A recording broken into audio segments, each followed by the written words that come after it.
Dining table మీద కూర్చొని నిర్ణయాలు తీసుకునే పరిస్థితి కాంగ్రెస్ ప్రభుత్వంలో ఉండదు. విచారణ సంస్థలకు పూర్తి స్థాయి అధికారాలు ఉన్నాయి. వాళ్ళు గడువు పెంచుకోవాలన్నా లేదు రిపోర్ట్ ఇవ్వాలని వాళ్ళు నిర్ధారించుకుంటారు కదా.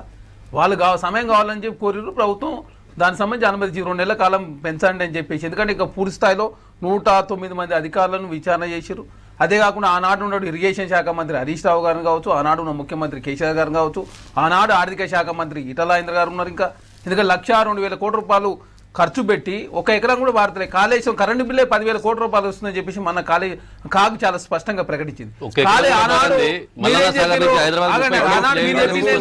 తెలంగాణలో ధాన్యాగారం అయింది కాళేశ్వరం ద్వారా. మరి కాళేశ్వరం అనే ప్రాజెక్టు మేడిగడ్డ అన్నారం సుందిల ద్వారా 1 ఎకరానికి కూడా నీరు రాకపోతే తెలంగాణ ఈ రోజు దేశంలో ఎట్లా నెంబర్ అయిందో సమాధానం చెప్పాలి కదా.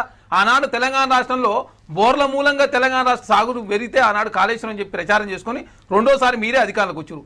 2,02,000 కట్టిన 1,02,000 కోట్ల రూపాయలు ఖర్చు పెట్టిన ప్రాజెక్టు ఈ రోజు నిరుపయోగం ఉన్నది. దాంట్లో 30% కమిషన్ తీసుకుంది మీరే కదా. బీఆర్ఎస్ ప్రభుత్వానికి మాకు తేడా ఏంటంటే భారతీయ జనతా పార్టీ మాకు కూడా తేడా చెప్తా ఉన్నాం.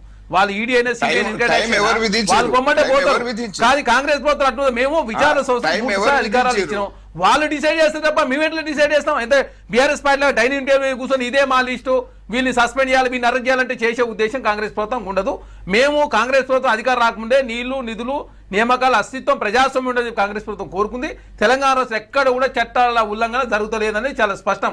కాబట్టి బీఆర్ఎస్ పార్టీ లాగా ఏదో కాంగ్రెస్ ప్రభుత్వం కూడా అట్లాంటి నిర్ణయాలు తీసుకుంటారని చెప్పేసి మీరు అపోహపడితే తెలంగాణ సమాజం హర్షించారు. ఖచ్చితంగా ఎవరైతే దోషులు ఉంటారో దోషులు ఖచ్చితంగా చట్టం ప్రకారం చర్యలు తీసుకునే ప్రయత్నంలో భాగంగా మొన్ననే చాలా స్పష్టం కేంద్ర ప్రభుత్వం కూడా డ్యామ్ సేఫ్టీ అథారిటీ వాళ్ళు కూడా చెప్పిన పరిస్థితి మనం చూసినాం. కాబట్టి దాని మీద కూడా లీగల్ ఒపీనియన్ తీసుకుంటా ఉన్నారు. మరొక 2 నెలల కాలం టైం మరి ఇంకెవరిని విచారిస్తారో తెలియని. ఎందుకంటే వాళ్ళు ఎవరిని విచారించాలనేది వాళ్ళకు మనం దిశానిర్దేశం చేసే విధంగా ఉండదుగా. కమిషన్లు అంటే స్వతంత్ర అటానమస్ బాడీలు అవన్నీ వాటి మీద కూడా పెద్దం చేయాలని బీఆర్ఎస్ పార్టీ భారతీయ పార్టీ కోరుకుంటే ఎట్లా?